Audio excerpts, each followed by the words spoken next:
eski duyumuz olan koku duyusu ile hafıza arasında çok özel bir ilişki vardır.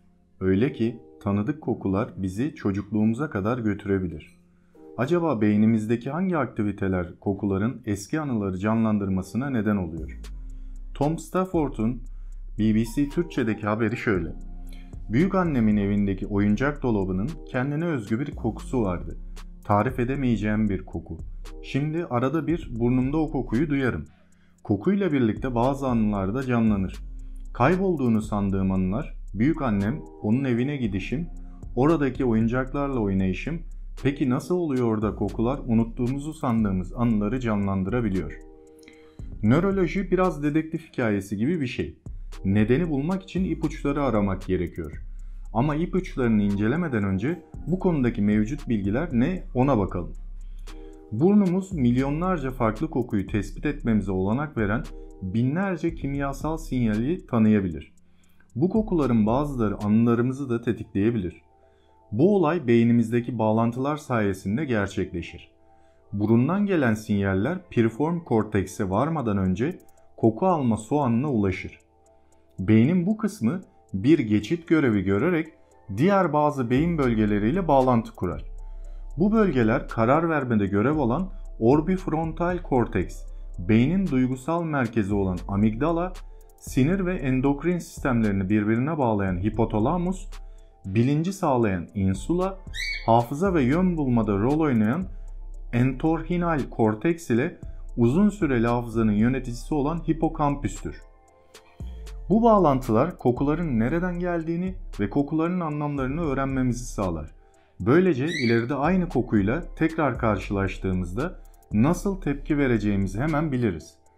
Örneğin hoş olmayan bir koku aldığımızda beynin tehdit algılama merkezi amigdala harekete geçer. Kokular unuttuğunuzu sandığınız anıları bile çok canlı ve duygusal bir şekilde hatırlamanızı tetikleyebilir. Erken çocukluk dönemine kadar varan anılar ortaya çıkabilir. Sıçanlar üzerinde yapılan çalışmalar bu bağlantıların erken gelişim sırasında oluştuğunu düşündürüyor. Güçlü kokularla bağlantılı anılar diğer duyuları henüz tam gelişmemiş hayvanların hayatta kalmasını sağlıyor olabilir.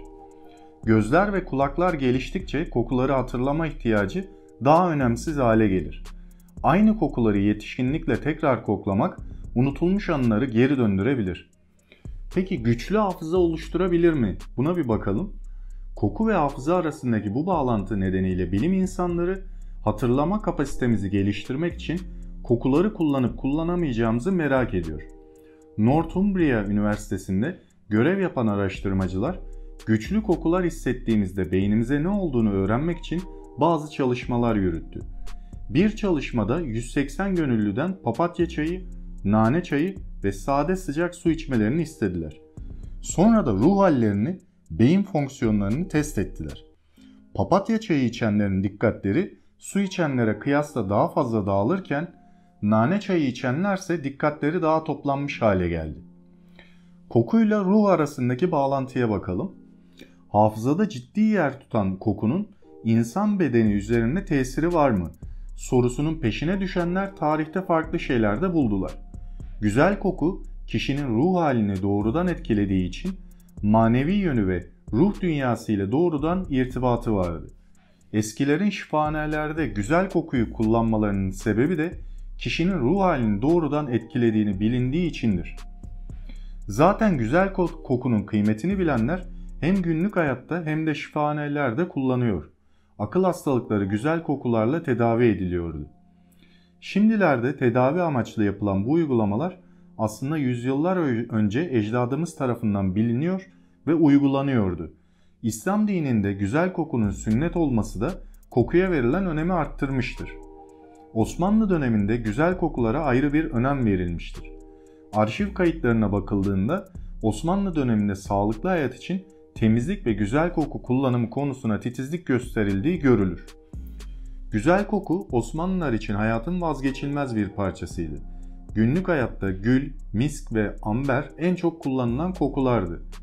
İnsanların kullandıkları kokuların dışında mekanların da kendilerine has kokuları olması için uğraş verilirdi.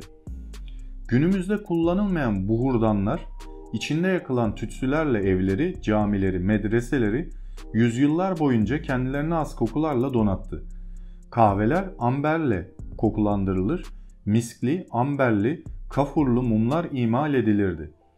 Kokulu mürekkepler, miskli, çiçek sulu yemek ve şerbet tarifleri yapılırdı. Kokular kendileriyle bağlantılı olarak geçmişte yaşanan bazı olayları da aklımıza getirirler. Bazı araştırmalar koku almayan insanların anılarının da silindiğini ortaya koymuştur.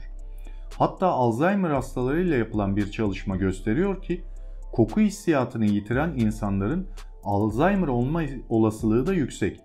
Kokunun bir özelliği de diğer hislere, duyma ve görme gibi hafızada daha kuvvetli bir yerinin olmasıdır.